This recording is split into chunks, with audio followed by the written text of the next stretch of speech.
Hi, folks. It's Larry Miller, and yes, the host of the Larry Miller Show.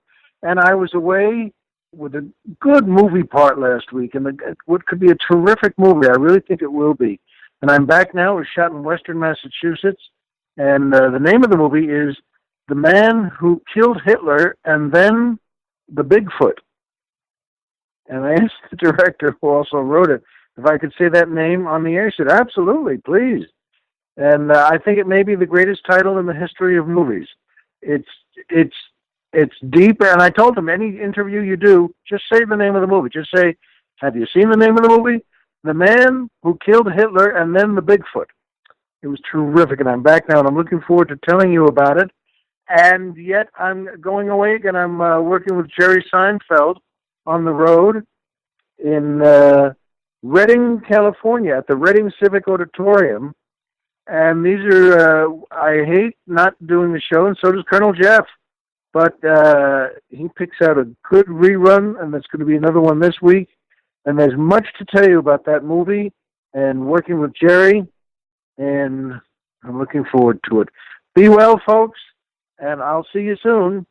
And now, live from Level 5 Productions on the island of Milleronia, it's the Larry Miller Show.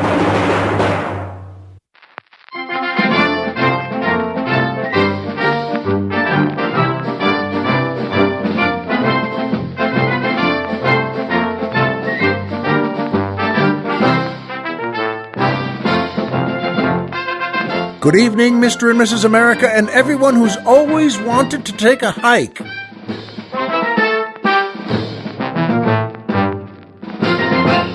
Hi, folks, and welcome back to the Larry Miller Show. I'm Larry Miller, but in a way, aren't we all? And boy, oh boy, that music makes me feel good again. Colonel Jeff, too. We're here on Milleronia, and it's a gorgeous day. Yes, it's true, I control the weather here, but it doesn't matter. It still pays to say it's gorgeous when it's gorgeous. Unless, of course, you want to risk getting tossed in the volcano. But you know what? And as Colonel Jeff just nodded, shook his head, no, you don't. But it is gorgeous. And you know what? Those guys get better every week. That's the Five-ish Finkel Orchestra and the Claire Trevor Dancers, featuring boy tenor Sam Gershik, asking the musical question, what happens if your mattress tag just falls off? Well, Sam, that's a heck of a question. It's a good question. What happens if your mattress tag just falls off? I'm sorry to say it, Sam, but I think the Green Berets still come to your house, cuff you, and tie a hood over your head and drag you off to one of their secret interrogation places. Now, do you eventually get out? We think so, but no one has ever returned to confirm that. So it's a tough group that runs that show there. And by the way, here's a note from the past. Colonel Jeff and I both have these same two memories I'm going to tell you right now. And good question, Sam, because as kids, Colonel Jeff and I both had the same crippling fear of those mattress tags. I don't know how we got it. I don't think it spread as a joke, but we really thought, yeah, the police would come screeching up to our houses and drag us away if we tore those mattress tags off, if anything happened to them. And, you know, it didn't ruin our lives, but we thought that was really something. I didn't know why. I thought, well, it's just, you mean under the sheets they can still tell if the thing is off? So the Colonel and I didn't know why, but we both shared that we were pretty nervous. We thought that would be the end for us if for some reason we wouldn't do it, but one of our goofy friends, he might just do that. Just tear the thing off. We couldn't have that, but we both shared that memory. And here's another one we shared, that we were both told, and I can't remember how, but probably our folks, but never to curse over our walkie-talkies. Now, walkie-talkies were pretty big as toys for kids. I think roughly from 1960 to 1965, I'm just guessing, but they were plastic walkie-talkies, and they worked. It was kind of neat because when we grew up, we were still playing war and army and, sneaking around everybody's houses and digging a ditch. So it was like World War One. Parents stopped that one too, the ditch digging. They didn't care if we snuck around with our toy guns. But, we didn't need to have the shovel there to dig ditches. At any rate, though, we were told never to curse over our walkie-talkies. And the Colonel and I were not from a cursing clan, so we were all right with that. And but that was just one of the things of manners. Oh, you don't curse over the walkie-talkie.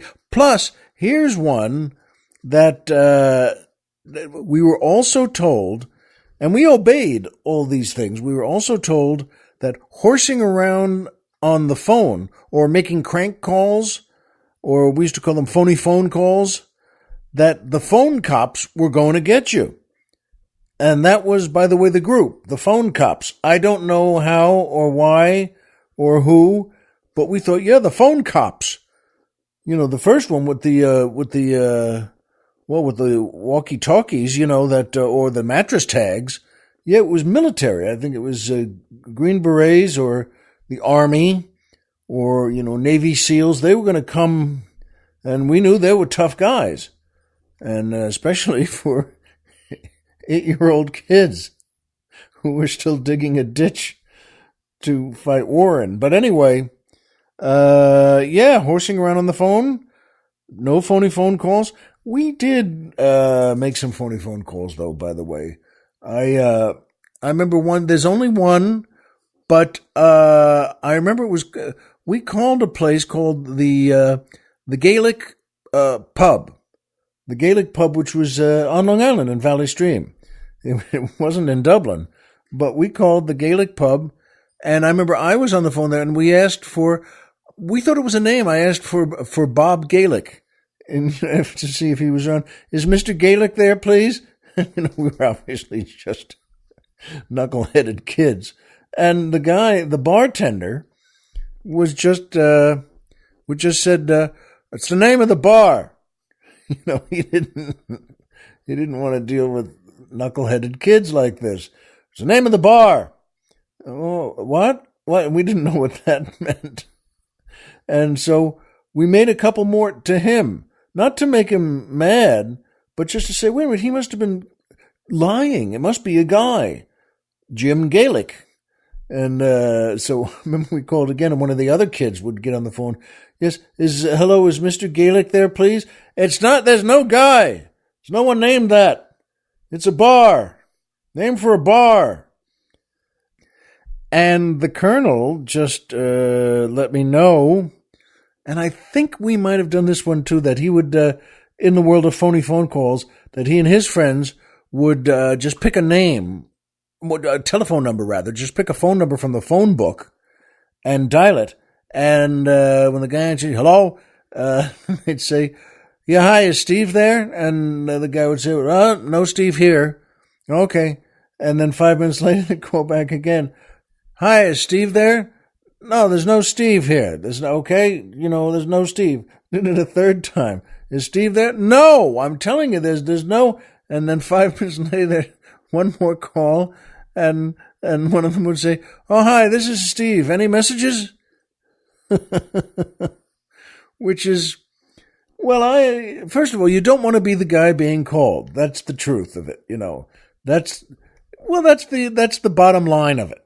Why should the guy, these kids, and it is obviously kids, that they can tell, anyone could tell you're kids.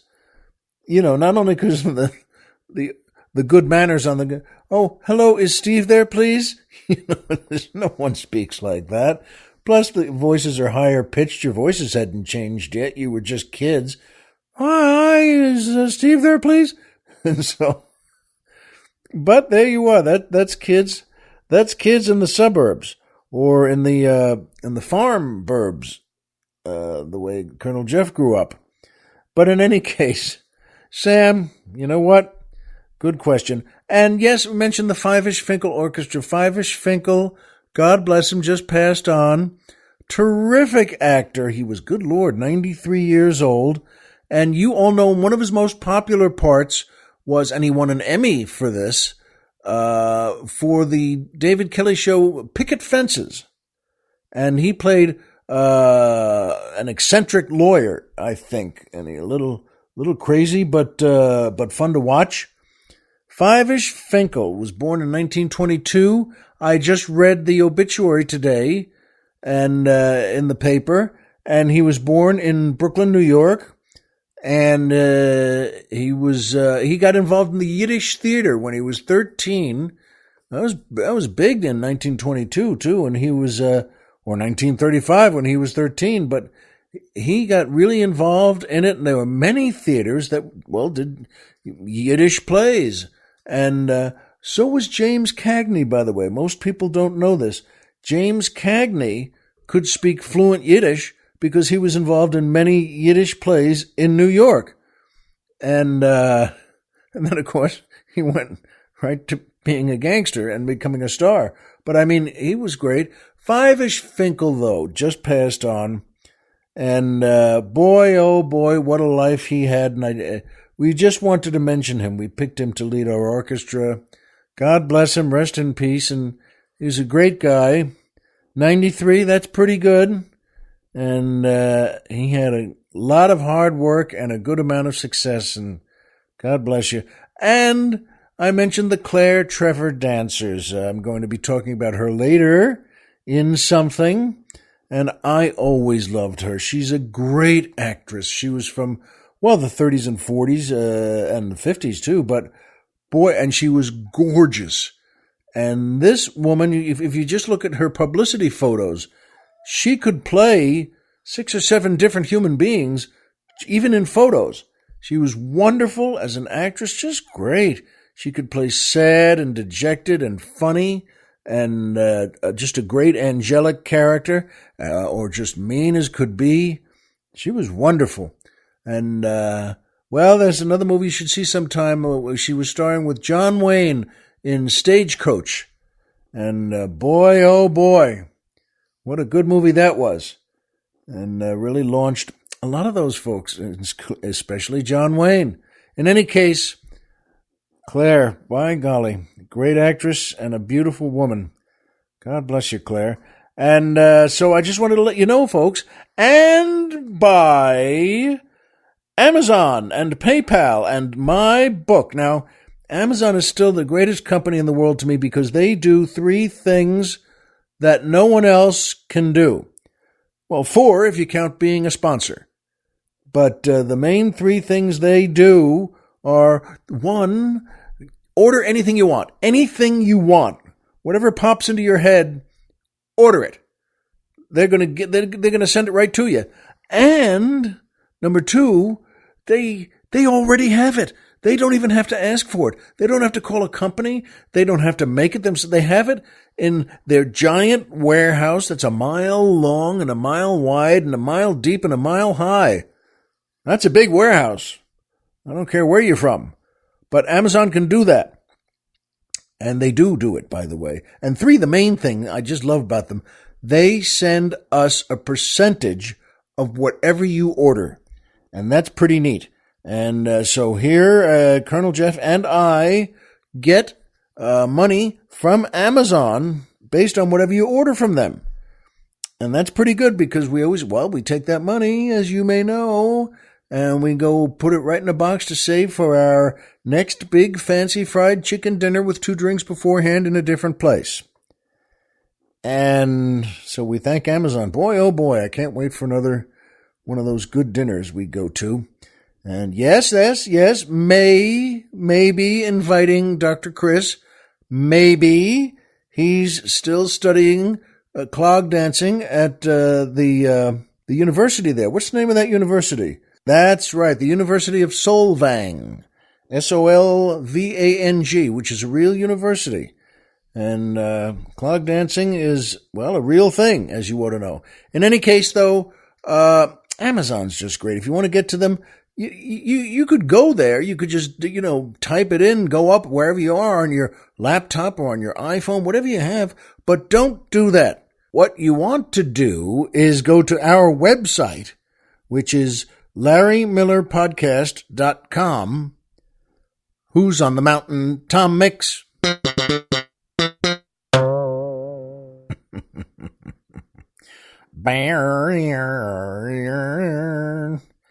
Boy, those old guitars from the 20s. They last, but those strings will pop.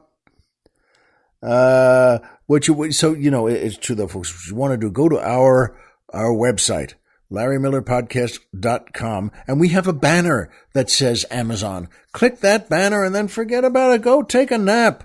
Lean back in your big, fancy, lazy boy chair and put a magazine over your head. And, you know what? And we'll get you there. We'll know. No matter when the light goes off, could be the middle of the night, Colonel Jeff and I on the mainland or here on Milleronia will get you to Amazon.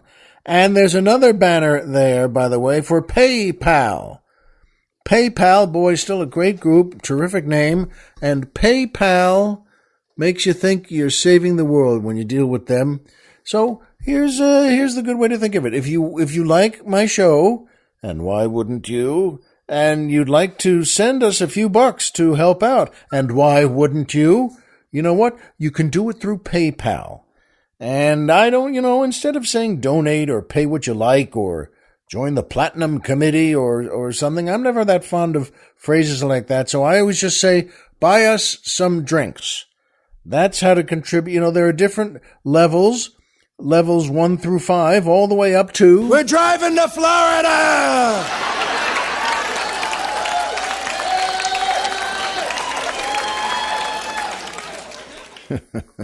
I love that guy who yells, yes. Yes! And so, you know what? Every little bit helps here, folks. It helps us keep the old leg lamp lit.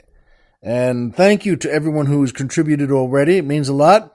And thank you to the folks who are about to. And by me. That's right. My book. This is really a pleasure to say, folks. My book called Spoiled Rotten America. I love it. I loved writing it. It did really well when it was released. And, I still have a bunch of those books. And I decided, and Colonel Jeff decided, that we'd make them for sale to you. And they're signed hardcover copies. And all you do is go to store.comedyfilmnerds.com. Go to them. And they'll get you there, and they'll get you a book, and I hope you like it. You know what?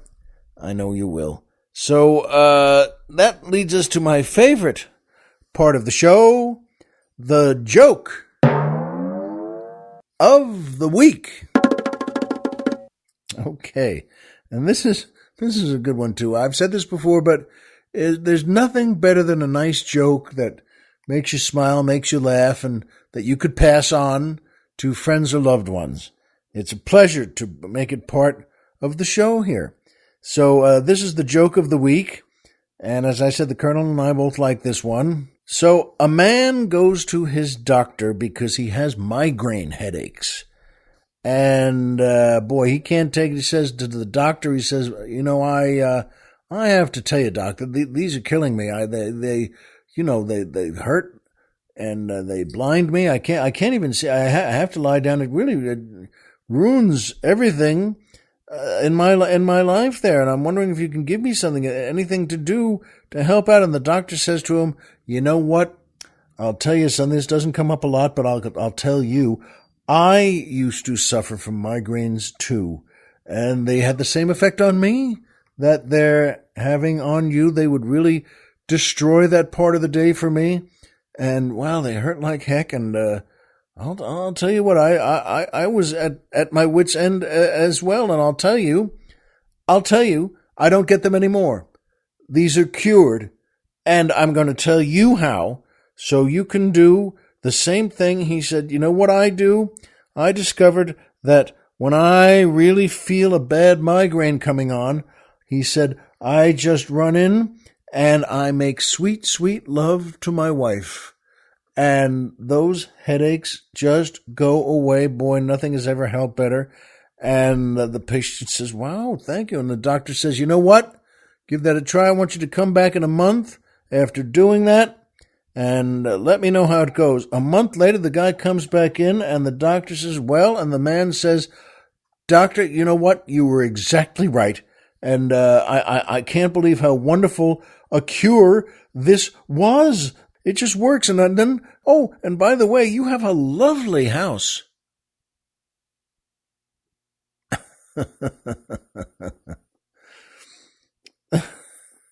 We thought that was a pretty good joke. Lovely house. Not my wife. Oh, you idiot. I meant your wife, somebody's wife, a girlfriend, anything. Oh, and by the way, you have a lovely house. So I hope you like that one, folks, and pass it on if you do. And that brings us to the second favorite part of the show, the Poetry Corner.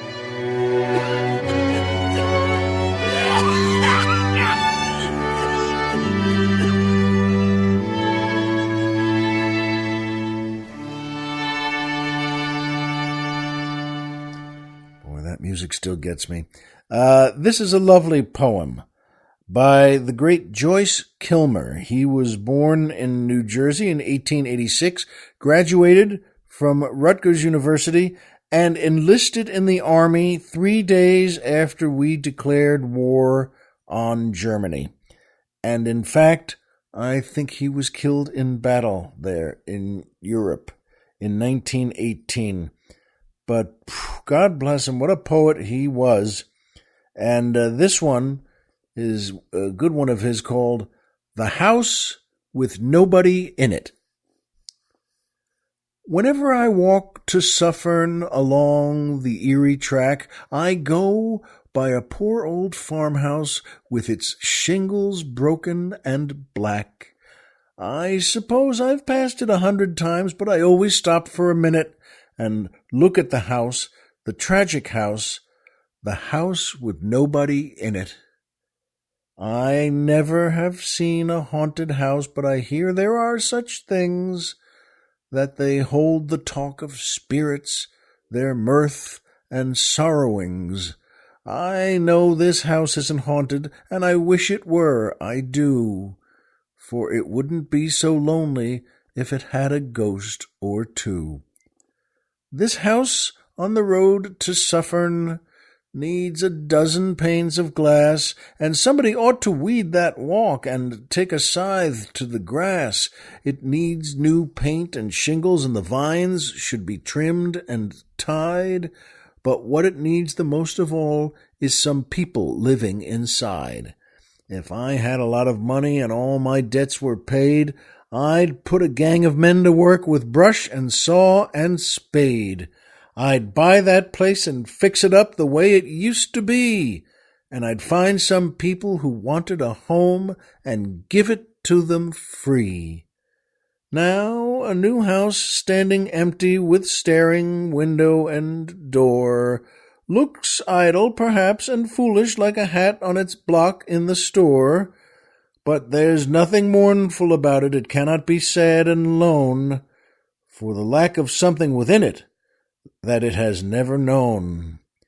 But a house that has done what a house should do, a house that has sheltered life, that has put its loving wooden arms around a man and his wife, a house that has echoed a baby's laugh and held up his stumbling feet, is the saddest sight when it's left alone that ever your eyes could meet.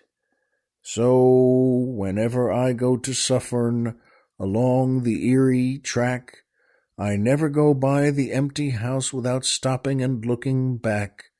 Yet it hurts me to look at the crumbling roof and the shutters fallen apart, for I can't help thinking the poor old house is a house with a broken heart.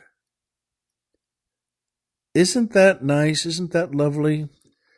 Good for you, Joyce Kilmer, folks. Boy, that really means a lot. And by the way, like a great joke, look that poem up and pass it along yourselves. The House with Nobody in It by Joyce Kilmer. And that brings me to the third favorite part of the show. MMM. Triple M. Magic Movie Moment. Boy, good theme. And this is a great movie, folks.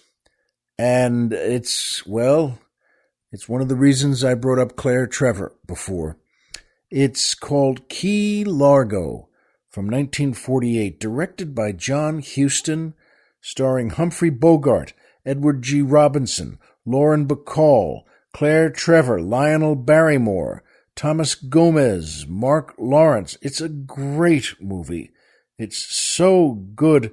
It's, about a soldier who comes back after World War II and travels to that little island off of Florida, Key Largo, because one of the men in his command was killed in Italy in World War II, and he wanted to visit that fella. The soldier's name was George Temple, and he has a father and a wife, and the soldier is dead, but the father is Lionel Barrymore, and the wife is Lauren Bacall. So he comes to their hotel on the island there. It's a small wooden hotel in 1948, but he goes there.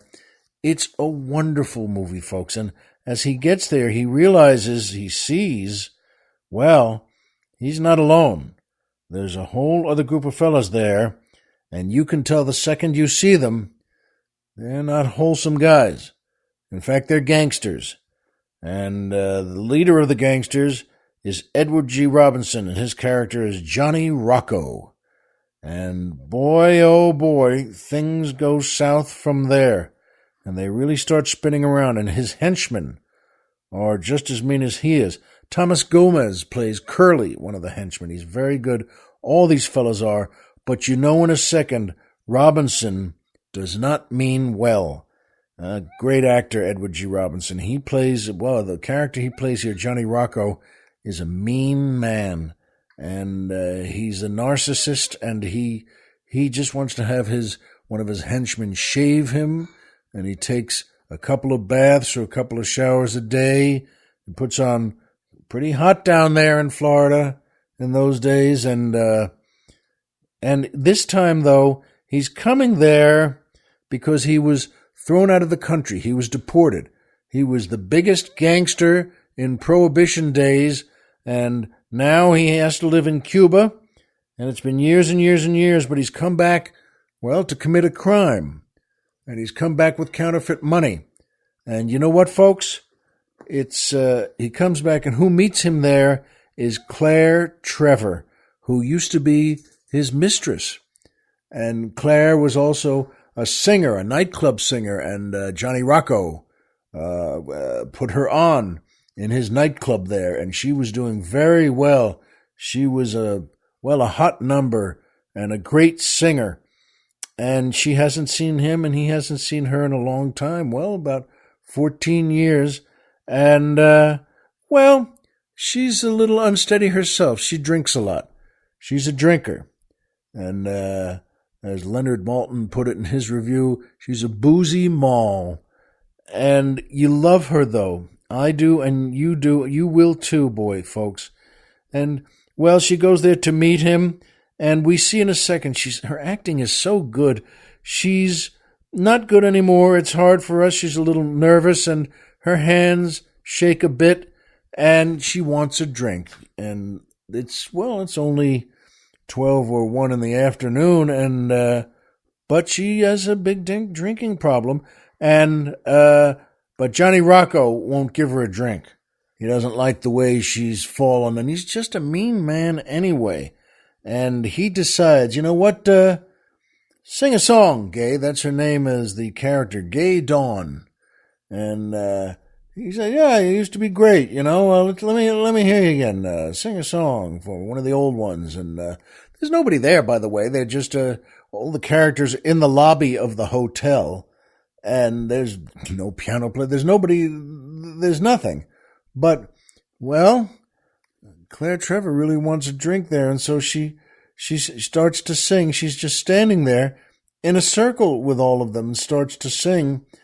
And they know, and you and I know too, that she's not good anymore. She's not at all good anymore. And she gets through it, and it's very touching. What Claire Trevor does with that really moves your heart, and even though you can tell it's not very good anymore.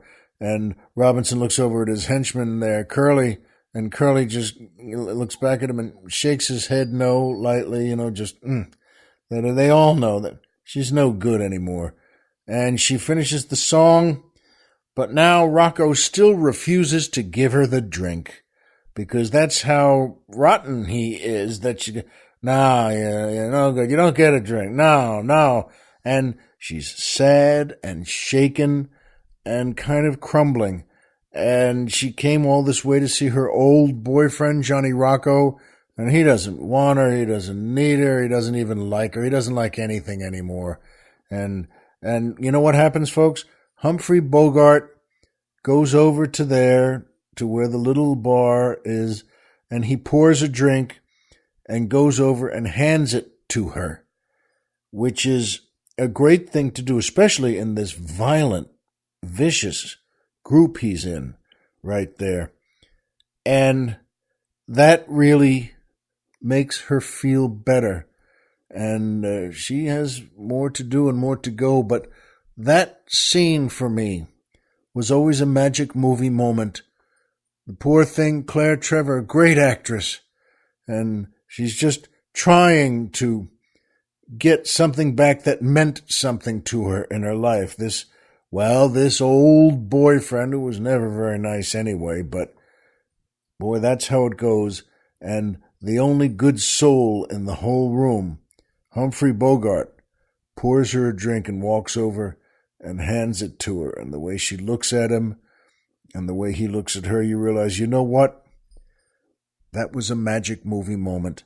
I hope you like that. If you haven't seen it, see Key Largo. Get it. It's a wonderful movie. If you've seen it many times, see it again. It's great again. If you've never seen it, you'll love it. And you'll love how the characters grow and what happens to this one and what happens to that one. And please let us know also, by the way, on our website. When you see Key Largo, write in and say, you know what, Larry? You were right. And because, the truth is, there's nothing really other than great movies or great theater or great jokes. There's nothing that moves me that much and that moves my heart that much.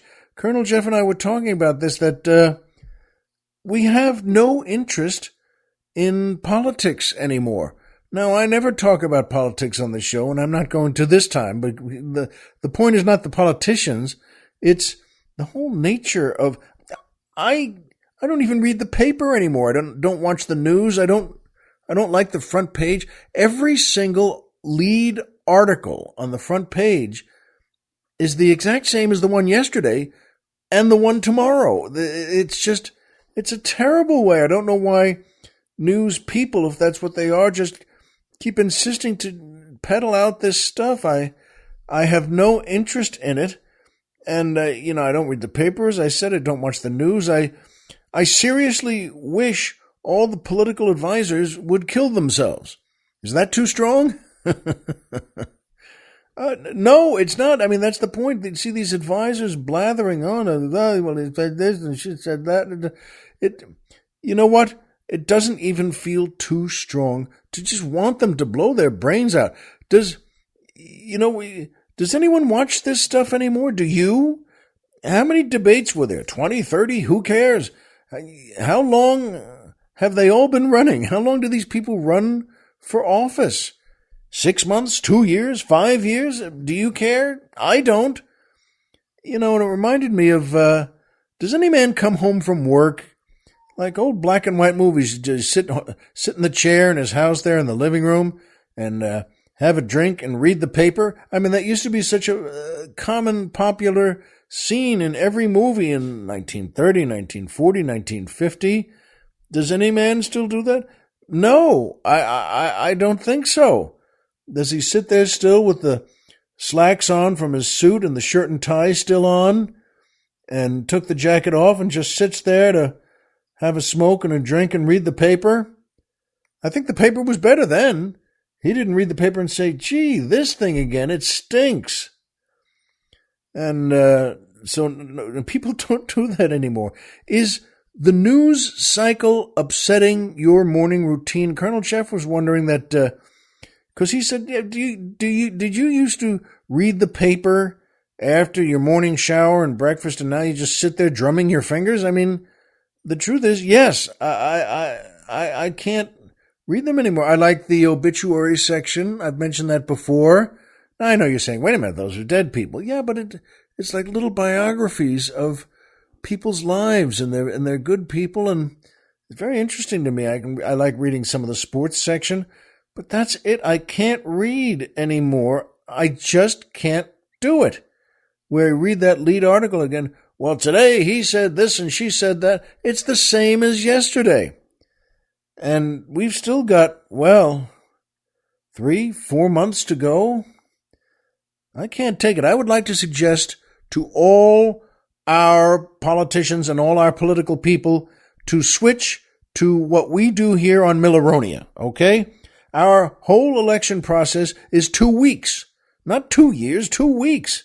We have a debate, one debate between the two candidates running, just one, and it's not long. They usually last 10 minutes. Then we switch to reruns of Get Smart, The Rifleman, Route 66, things people like. And, but just a 10-minute debate, because that's all people want. 1 year, I remember a couple of years ago, it lasted 15 minutes. And, we tossed the moderator in the volcano. We're not kidding around here on Milleronia. And none of the other moderators did that again, by the way, which is the point. He knows, the next moderator, he or she knows, keep it to 10 minutes, or you'll be taking a swan dive into the volcano, and you won't like it. Now, you know what? So there's no pleasure in that. I know we all go through this, but there's no pleasure in it anymore for me. It's funny too, because with the tension and pressure that we all go through in life, Colonel Jeff needed some time off last week. He really needed it as a producer of, here, our podcast here, and many others, and he wanted to get away from it all. So he and a friend took a hike in Angeles National Forest. And as he told me, it's a really big place. And it's about an hour drive from where we are on the mainland. And so you drive an hour, get out of the car, and there you are. Then it's an hour back to where you're going afterwards. And, he said they saw no one. That's number one. Okay? By the way, he was prepared. He mentioned this. He had a bag of pistachios and a switchblade. And that's it. And he used it. He said... one or two pistachios in the big bag weren't cracked. And he said, I made short work of them. Got out the switchblade, flicked it open, and that was that. So, okay, so remember though, and get this, no cars, no people, no billboards, no nothing. He said they got out of the car, and it was so quiet when a fly went by, even 3 or 4 feet away, he said, you heard it. You could hear the fly. And that's kind of amazing. I don't need to hear a fly, but you know what I mean. You say, how do you like that? A fly. And so it takes an hour to get there, an hour to get back. And they were hiking for 6 hours. Now, I think that's a lot, by the way, but in a good way. 6-hour hike and an hour to get there and an hour to go back, and I always wanted to go and do something like that. That's the truth. Every time I got the thought, say, why don't I go to some of the nice places around here? Take a friend, do the same thing. Drive out there, walk around, and bring some pistachios and some soda water, or a pint of whiskey. That's not a good idea, I guess, is it? No, not on a hike. That'll be the last hike for a while. But the truth is, folks, every time I got that thought, hey, why don't I take a hike? The next thought I always had, was one word: bears. Don't they have bears? Okay, 2 words. And kidnappers. That's what I always think about. Well, the bears, they have bears there. That's the whole thing about it. It's a park. It's the Angeles National Forest. And it's huge. It's as big as a whole city. And it's gorgeous, and there are trails there. But no people, not a person, not an anything, no telephone poles, no wires. There's nothing there except bears. And the bears, last I heard, don't really care that you're relaxing. They don't need to know that you just needed some time away. And they don't care. Bears are bears. This happens all the time around here. It must happen where you live too, that the bear just says, hey, look, a chubby guy. Isn't that what you'd say if you were a bear? So I don't know. I said that to the colonel. I said, were you afraid of the bears and the kidnappers? And you just, what are you going to throw pistachios at them? And he said, yes. He said, you think of that. But, so I don't know how soon it's going to be. I'd like to take a hike, but I'm going to stay with the things I know, the things you know too. That Homer is Homer, Pluto is a planet. And so remember, folks, as always, if you walked out of bed today and had a job to go to and a home to come back to and someone there who cares about you, folks, the game's over and you've won. And that's the truth. And you don't need any bears or kidnappers. Be well, and we'll see you here next time